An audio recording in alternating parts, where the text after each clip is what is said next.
Before I begin this video, I want to address the elephant in the room. I am traditionally a gaming channel, but I figured that I might as well give this a try, so just give me some advice on what you want from my channel, and I'll do my best to give you the best of content. Thank you, and I hope you enjoy. The early internet was a wild frontier. It was a digital landscape brimming with possibility, experimentation, and the promise of global connectivity. It was a time before algorithms dictated what we saw, before social media monopolized our attention, and before the internet became the commercial and cultural juggernaut we know today. Let us explore this unique period, one that shaped the foundation of the digital world we live in now. The internet, as we know it, emerged in the late 20th century, building on technologies developed during the Cold War. ARPANET, the precursor to the internet, was a United States Department of Defense project aimed at creating a decentralized communication network.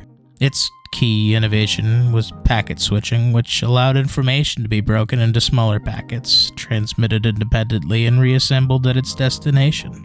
By the 1980s, ARPANET had expanded beyond military use, connecting universities and research institutions.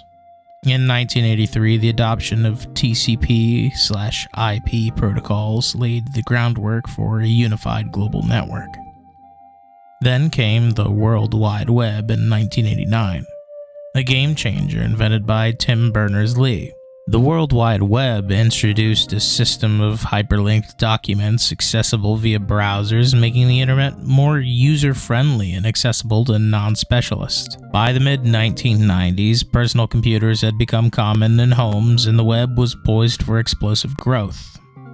It was the age of dial-up modems, AOL, CDs in the mail, and the iconic screeching sound of a connection being established.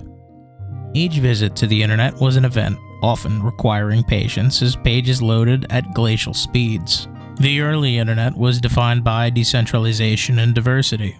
It was a patchwork of personal websites, forums, and bulletin board systems where individuals could carve out their own digital spaces. Platforms like GeoCities and AngelFire allowed anyone to create a website, no matter how crude or flashy. These were digital diaries, fan triers, and niche communities brimming with personality and creativity. There was no like button, no feed, no viral trends, just people expressing themselves in raw, unpolished ways. Communication flourished in this area, albeit in simpler forms. Email became a cornerstone of online interaction, revolutionizing the way that we have access to information and share it. Instant messaging services like ICQ and AOL Instant Messenger introduced real-time communication, fostering a sense of immediacy and connection. Online forums and early social platforms like Usenet and later MySpace were gathering places for like-minded individuals, forming the precursors to today's social networks. Before Google's rise in the late 1990s, there was a chaotic mix of services like AltaVista, Lycos, and Yahoo, each competing to organize the growing web. Searching for information often like a treasure hunt with no guarantees you'd find exactly what it is you were looking for. This lack of centralization made the internet feel expansive and untamed, a digital wilderness waiting to be explored. E-commerce also took its first steps in this era. Companies like Amazon and eBay were among the first to recognize the internet's potential as a marketplace. Amazon began as an online bookstore, while eBay became a hub for auctions and collectibles. These platforms helped lay the groundwork for the internet's eventual transformation into the commercial powerhouse we see it as today.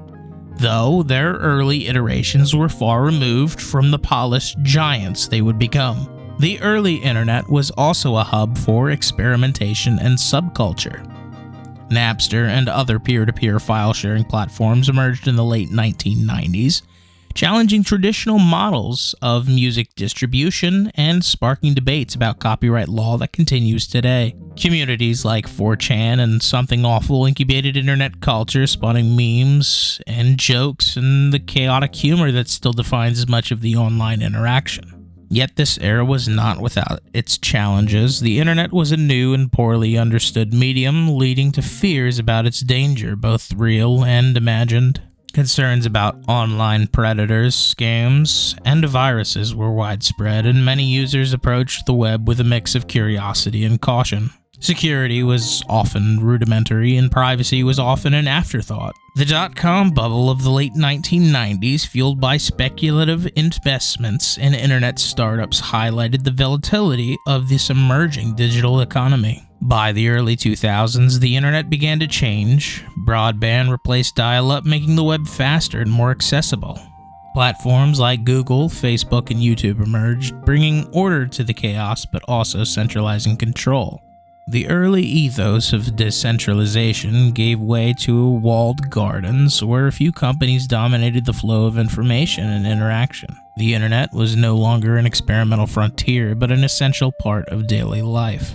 Looking back, the early internet feels like a different world, one defined by freedom, creativity, and a sense of boundless possibility. It was a time when users shaped the web as it much shaped them, where every click felt like an exploration, and where the digital landscape was as varied as the people who inhabited it.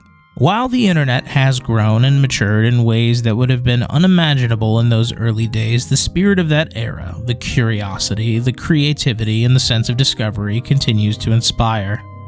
The early internet wasn't perfect, but it was ours.